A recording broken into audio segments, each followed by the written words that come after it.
Hey guys, how's it going? I am here at my studio and we're getting so close to getting everything set up. I wanted to make this video today because I wanted to talk about how I actually started the business, and it's been a crazy month and a half, but it isn't as hard as I initially thought when I got my license or before when I was in school. It seems like when you're in school or even before you even go to school, like something like that is so out of reach, but it's not. It is something that you can obtain, and I'm not saying it's not work. If you want it and you're passionate about it, you can put in the effort and take the steps that are needed. So I wanted to talk today about the things I did to kind of get me to this place where I am getting to the point where I'm able to start, hopefully soon. I still have the inspection, so that's exciting, a little nerve-wracking. I am to that point, so that's so exciting.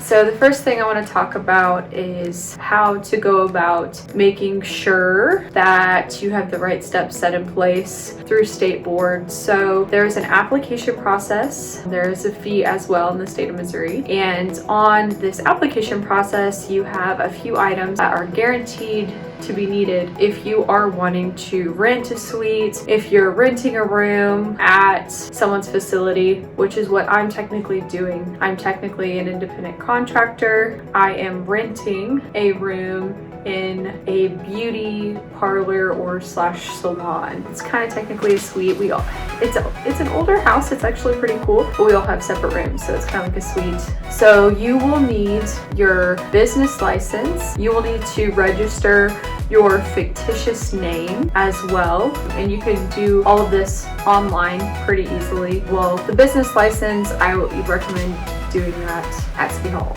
And you just go in there, you get the application. It just depends on your town, but in the state of Missouri, I just had to go in. There was like a fee, some $10 or something, and I got my business license, and then I was able to get approved for that. So you technically still have to get approved for your business license, and you get your fictitious name, as well as if you're wanting to sell retail, you do need to get your retail license. And I went ahead and took the step to get my LLC. Now the LLC portion, I wanted to take that step because I want to build a brand and I want to have the legality set in place just to be safe with my business. So meaning liability reasons, it's always good to have that formal documentation. So how I went about getting my LLC is I actually did that all online as well. And there is a fee for your LLC. I just honestly looked up a YouTube video for the state of Missouri, how to fill out an LLC.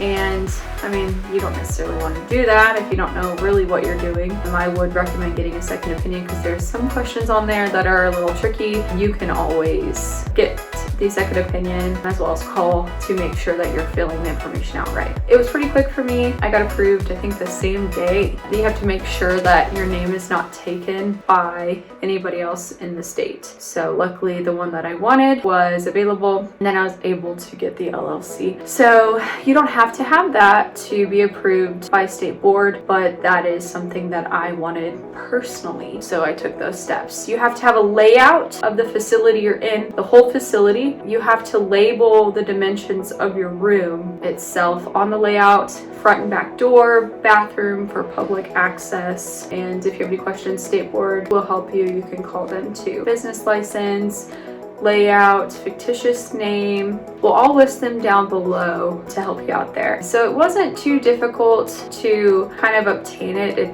was a process to double check myself, and you do have to send in the application in the mail. Nowadays, a lot of us don't do that every day, so that was a fun process to make sure that I had the paperwork ready. And I did pay for a more expensive envelope, so I didn't fold the paperwork. I was able to keep it nice and clean, and then they put it in a nice little folder, and I paid to ship it. I think the main thing here is to keep in mind there is little fees here and there, and so you want to make sure that cover your grounds to make sure you have enough money to go through the process. Now, for me, I was able to just do it week by week, and I gave myself a timeline to open the doors, which it didn't work out the way that I wanted it to, but it made me go faster than probably I would have if I just would have took my time. So it took me to get to this point probably about 6 weeks, and I just made a list every day. I checked off the list and made sure that I had what I needed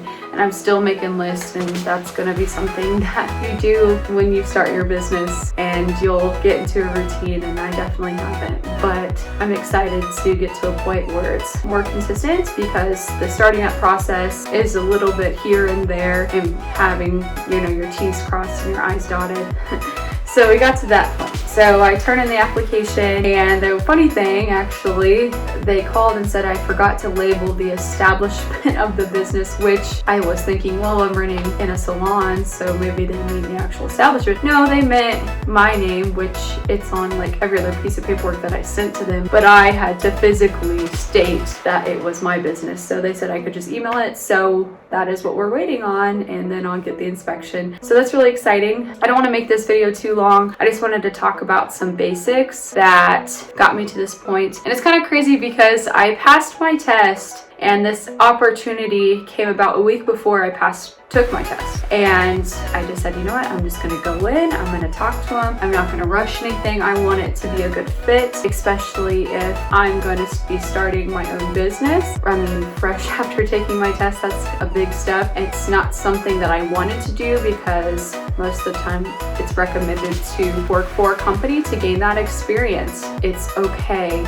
to not take the steps and go off the path. It's okay to trust in yourself and to learn and to have people to lean on someone else's shoulder. And luckily I've had family and friends that have been here along the way for me, and I'll post a video that shows the process too. It's important, even though you are fresh out of school and you are starting a business, that you take further education classes. So I have already taken a few before I've even opened, to kind of gain a little bit more experience and to have a few other things to add on to my services. And so it's kind of nice. I've just been kind of budgeting week by week to be able to get what I need. And it adds up so fast. So I would recommend being able to write everything down, look at it and budget, and being able to split that up and see what you need. You can also take out a business loan, which is nice if you're able to do that, because you can purchase the things that are necessary and have that one monthly payment, but you need to make sure that you are bringing money in to pay that off. You don't want to overinvest. And